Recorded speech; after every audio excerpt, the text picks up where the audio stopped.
Hello, everybody, and welcome to the Romeo Sports Recap. I'm Tim Meyer with girls varsity golf coach Paul Scally. And Paul, how you guys do this year? We finished second in our division, 8-2. So it's a pretty successful year for us. Definitely building blocks for the future, but 8-2 is. Yeah. Well, I remember you telling me they had some younger players on the squad this year, and they really come through for you. They did. I had a couple of freshmen to show up out of the blue that are playing in varsity matches. So the future's bright. We just got to keep building with them, and hopefully down the road we can actually beat up on Ford and take first place.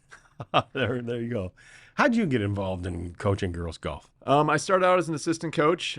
Coach LeBlanc was my predecessor, and when he took over the team, it was just him, and he needed an assistant. And I'd played golf with Coach LeBlanc forever, so he asked me to come on as an assistant, and I took over when he decided it was no longer for him.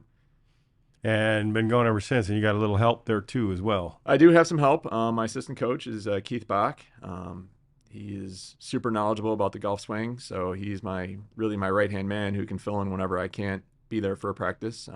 So he works well with the girls, and they respect him, and it's fun. And I went to high school with Keith, and so that tells you how old he is. But I know I was asking him some advice because he was a good golfer in the day, and I was asking him some advice. I said, "What should I do about my golf game?" He said, "Well," he goes, "take a couple weeks off, then give the game up entirely."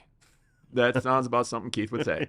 If you see my game, he's probably right. So, how do the matches work? So the girls get to go to the golf course, and then what? So what ends up happening is that in the max, 6 girls get to play in a match, and then the low 4 scores from those 6 girls count for the team score, and then they get individual points because there's 12 girls playing in a match, and then they get individual points as well. So wherever you finish out of the 12, you get points.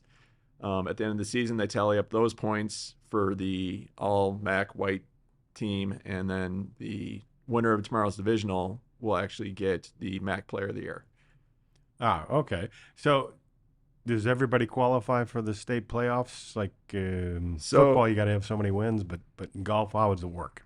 Every team qualifies for the regionals, and then to get out of regionals, you got to be one of the top 3 teams in your regional, or one of the top 3 individual players that is not associated with a team qualifying for the state finals. Okay.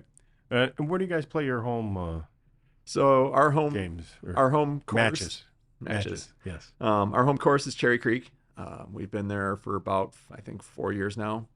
So it's super easy for the girls to get to. They've been super helpful for us getting the girls onto the range. They get almost unlimited practice time during our season. And then they give them some discounted rates for range balls and stuff during the summer. But they've been super generous with us trying to grow the girls' golf game. We're one of 3 teams that play out of there. But they work with us, and we were just on the course practicing today, actually. So that's why we're running a couple minutes late. Yeah, I like the chance that, I mean, you can practice your putting. They have good practice putting greens there, for sure. And that's probably about, at my age, that's about where my game's at, putting.